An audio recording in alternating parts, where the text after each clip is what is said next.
បាទបងកំលែងនេះបងប្អូនជួយ like ជួយ share វីដេអូនេះអ្នកមួយបងប្អូនយើងនៅក្រៅសុខចាវីដេអូនេះថ្ងៃហ្នឹងបានគាត់ឯងគាត់ខាងស្ដាំដៃយើងហើយបងប្អូនជើងខ្លាំងទៅចាស់ក្រៅសុខខ្លាំងដៃទេបងប្អូននេះបើធ្វើវិធានយូរហើយធានចាស់វិធានយូរធានចាស់ឲ្យជនមកជន64ណាឥឡូវហ្នឹងបងខោខ្ញុំមួយហ្នឹងបងដែលគាត់ចាស់ចាស់ចូលជាងខ្ញុំបានគាត់ហើយជួយណែនាំជួយពង្រឹងបាទបងកំលែងនេះឃើញបាទហើយបងប្អូនបានគាត់3នាក់ហ្នឹងហើយបងគាត់ចាស់ចាស់ហើយគាត់អត់ចេះប្រើFacebookចេះលេខអីទេបងខមមិននៅខាងក្រោមមិនបានឆាតឲ្យបងខ្ញុំដឹងផងបែបទៅតាមកៅ3ឈ្មោះធឿនខ្ញុំឈ្មោះថុលមកកំណើតបាទស្រុកមូងស័យខ្ញុំអ្នកស្រុកមូងស័យជំរាបសួរពុកម៉ែបងប្អូនសប្ថ្ងៃផុសវីដេអូទៅបងប្អូនឈប់ឡាយជប់សៀនោះបងប្អូនបងប្អូនទៅធ្វើជា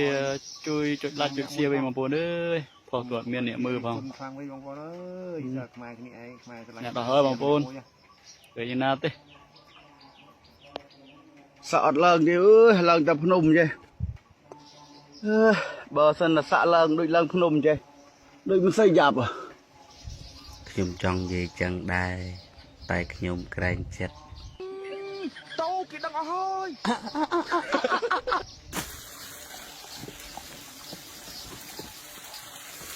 ដល់ផ្លូវទឹកហ្នឹងមេផ្លូវទឹកថ្ងៃនេះដាក់ច្បាប់មេចុះមកធ្វើការងារក្នុងឯកប្រកាន់នេះមកស្រែបាញ់ឆ្នាំ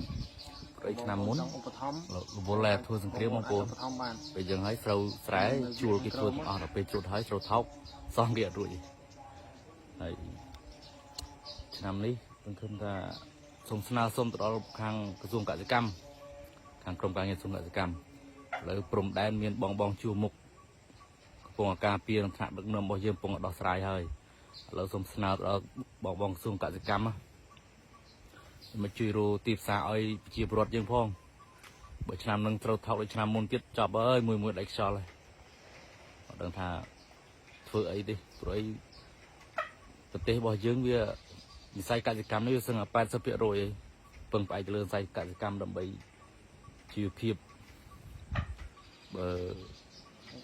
ឆ្នាំនេះទីផ្សារនៅដូចឆ្នាំមុនងាប់ហើយដល់ដៃខ្យល់ហើយគឺមកម៉ែបងប្អូនម៉ែនេះខ្ញុំចេញមកបកស្រាយតិចដោយសារបងប្អូនមួយចំនួនខ្លះក៏អត់ទាន់យល់គាត់តែសួរខ្ញុំថាបង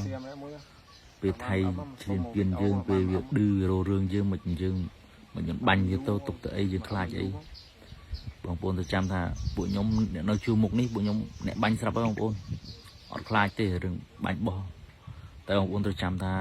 សង្គ្រាមវាមិនអាចចប់ដោយសារសង្គ្រាមធ្វើសង្គ្រាមបានទេទោះបីថាប្រទេសយើងទូជាងគេខ្សោយជាងគេតែបើសិនថាឲ្យវាយយកឈ្នះចាញ់វាអត់ងាយចប់ទេបងប្អូនវាអត់ងាយឈ្នះចាញ់សង្គ្រាមទេ